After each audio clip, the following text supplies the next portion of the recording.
So, hello students, welcome back to our course Digital Conferencing and Email Etiquette. So, in this course, I am going to cover next module, that is chapter number 4, that is how to mark calendar, what are the different styles for email, and how to send the attachment. Okay, so let's start.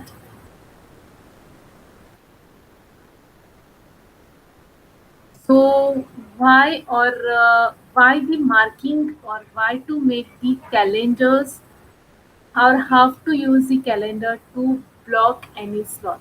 Okay, if you want to take any meeting, you can book any slot using Google Calendar. Okay, so of course I will be giving you all hands on the same, but before that, let me tell you all what is the importance of having or booking the calendar in Gmail. So here you can set up a block of appointments on your calendar that other people can reserve. So you can set the appointment slot. For example, professors can invite their students to reserve time during office hours each week. So for the professor, we can book the time slot so that students can interact with the faculty during that time slot. Appointment slots are useful when you don't know who needs to meet with you, but you want to make yourself available. You can offer people a block of time on your calendar that they can book time slots within. For example, you can set aside 2 hours that you are available to meet with people in 30-minute slots. So you can book 2 hours in your Google Calendar, and for 30 minutes your one student can interact with you. After 30 minutes another students can interact with you. So this is the way how you can communicate with your students using Google Calendar. Others can then book one of the 30-minute slots within that time that works best for them. Okay. The main advantage of sharing your calendar with your team is that it takes planning projects or scheduling meetings a breeze. So the main advantage of marking your calendar or sharing your calendar that you can schedule your meetings properly. You can plan your projects properly. That means that you don't have to contact each person individually to schedule a meeting. Booking Calendar is the ultimate WordPress booking system. With Booking Calendar, your visitors to your site can check availability and make reservations for specific day or time slots. Your customers can even search available properties or services for specific dates and pay online for their own bookings. So my dear student, this is the structure. So if you all see, the white color shows that these dates are available. Red color shows that this is booked, and yellow is saying that it is pending or in waiting state. Okay. So with the Google Calendar, you can quickly schedule meetings and events and get reminders also about your upcoming events or upcoming activities. So you always know what's the next. Calendar is designed for teams, so it's easy to share your schedule with others and create multiple calendars that you and your team can use together. So by using this calendar, you can easily share your schedule with your students. Set up appointment slots. So let's understand how to set up the appointment slots. Go to Google Calendar, click on the date you want to set the appointment slots for. In the event box, click on the appointment slot. Enter the details of the appointment. You can choose to set the time as a single appointment or divide it up to into a smaller appointments by changing the setting for time. Okay. So in a Google Calendar, you have to go to appointment slot and then you can book your appointment. So I have shown in next slide. Okay. So this is my Google Calendar where I have the appointment slots, and by using this appointment slots, I can book the slots. So can you see here? This is my appointment slot. So I have date, timing, the agenda, everything you can add over here. So this is the way how you can mark the calendar. Reserve an appointment slot. Click the link for the appointment page. You can find the link in an email, message, or calendar event that's been shared with you. So if someone has shared with you, you will get message, you can check in email also, or you will get the calendar event. Click an available appointment slot save, and then you have to save it. If you want to cancel your appointment, then open the Google Calendar, click on the appointment slot. Under that, you will get the option called as going. Then you have to click no. Okay, then this is the way how you can create the calendar. You can schedule your meetings using Google Calendar. So now next is email attachments. So nowadays, along with you should be very careful while uploading attachment or while downloading any attachment. Because when you download the attachment nowadays, you can download the virus along with that. Okay, which is very much dangerous for your machine. A popular use of email is to distribute computer files. That is, so using your computer, using an email, you can easily share your text file. You can share your documents. You can share the spreadsheets, PDF, etc. This is accomplished by attaching a file to an email message and then sending the file with the message to a recipient. So you have to attach that file in the Gmail and then you can send that email. Almost any type of data file can be attached to an email message for transport. So almost any type of file it can be a PDF file, it can be a JPG file, it can be a document file, anything you can send, Excel file. Unfortunately, this functionality creates an opportunity for distribution of malware. Okay, so along with distribution of your data, also you can spread the virus also, which is harmful for your machine. Older email programs often open files attached to a message automatically as a convenience to the user. So in earlier email programs, they automatically opens your email, but nowadays there are some restrictions. These caused infections without any user intervention. Okay, so of course, if it opens automatically, then that virus enters into a machine and it spoils everything. Newer email programs don't normally open attachments automatically. You have to click on it. So other methods have been employed to enter in your machine.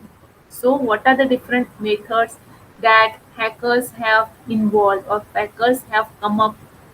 Let's understand. So those techniques are called as social engineering, an attack designed to make you take an action. Okay, so you have to take manually, you have to take action. So what are those techniques they have come? So I have explained in next slide. Attackers are constantly coming up with new social engineering tactics to trick users into installing or opening the attachment malicious programs. So these are the different techniques they have come up with. Some recent social engineering tactics using email are customize the personal message text, like you will get a message like dear John, dear Hazel, please open this. This is for you, gift for you. So something like that. Okay. So or we can say spoof the sender name so it appears to be from someone you know. Okay, so you know universal code, or if you know Hazel, then Hazel at the rate universal.edu. So hacker will create such type of message and will make sure that you open that message. Okay, make the message threatening, like your account is going to close now. Please renew or please do these things to renew it. Okay, so that you will open the mail. Make the message look official. Okay, sometimes you will get a message from support@microsoft.com. So you will feel that, oh, this message is from official website. This message is from Microsoft, right? So I have to open it. And if you open it, then you will get the virus. Make the attachment look harmless, like myvacationpictures.php. Okay, then of course you will surprised to see your photos, and then if you open it, then you will be lost. How do we know if an attachment is executable? File names are very important. Your file names and your file extensions are very much important, remember. Because that is how the computer knows what to do with your file. For example, documents are named with the 3 letters extension of .pdf. Then of course computer will understood that I have to open this file with Adobe Reader. Other extensions such as .exe or .dmg tell the computer the file is a program that will run automatically when it's clear. So if it is with the extension .exe and if you click on that, then it will automatically open. There are many file types and programs associations are on every computer. So for every computer, for every program, there are different associations, different extension we have, like .txt, text, txt, right? .xl, or we have .asm, .c, .cpp, different programs. If your program doesn't know what to do with a file, it has no associations, the computer will prompt you to select the correct program to open. Okay, so if there is no extension, then computer will ask you, okay, which program, which extension or which software you want to open this particular file. So see here, I have given one example here. Okay, so you will get a message from your gateway, from your firewall. So firewall is very important, students. So I have got the message that be careful with this message. It might contain a virus or malicious link.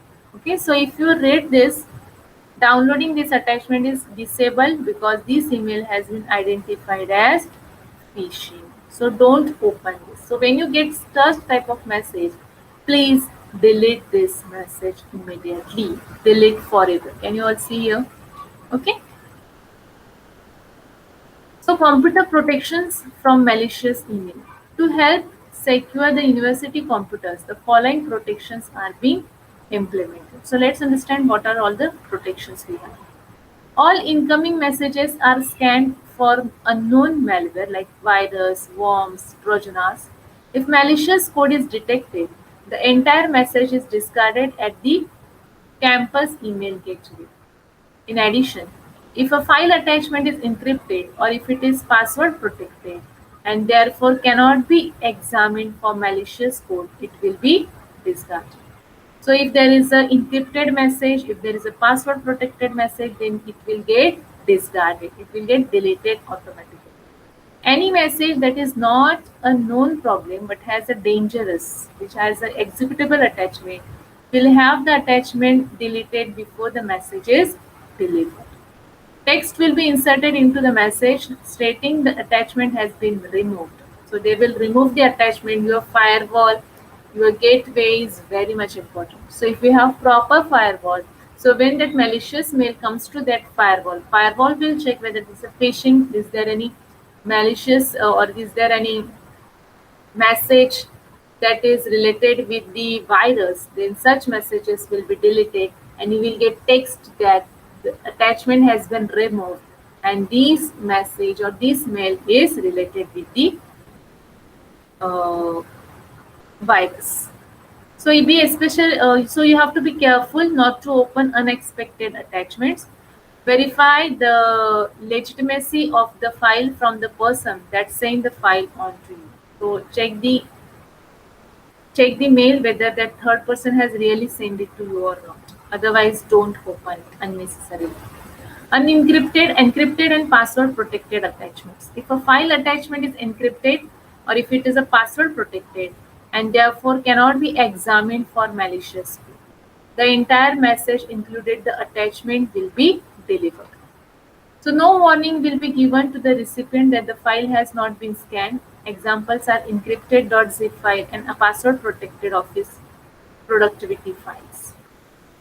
So what are the different options for sharing executable programs? So how to share the executable programs? Place the file on shared drive such as your department. You should have the C folder, D folder. So here, so share on the drive space and send the location of that particular file. Then user will click on that link and will download the file. Place it on the web server. You can save it on the web server and send the person a link to its location and then you can easily download. So I hope students you have understood why attachments are important and how to mark the attendance or how to mark the calendars or how to book the meetings using Google Calendar. Okay, or why it is important. Okay, in next session I will explain you how to mark it using Gmail. Okay. So thank you very much for your time.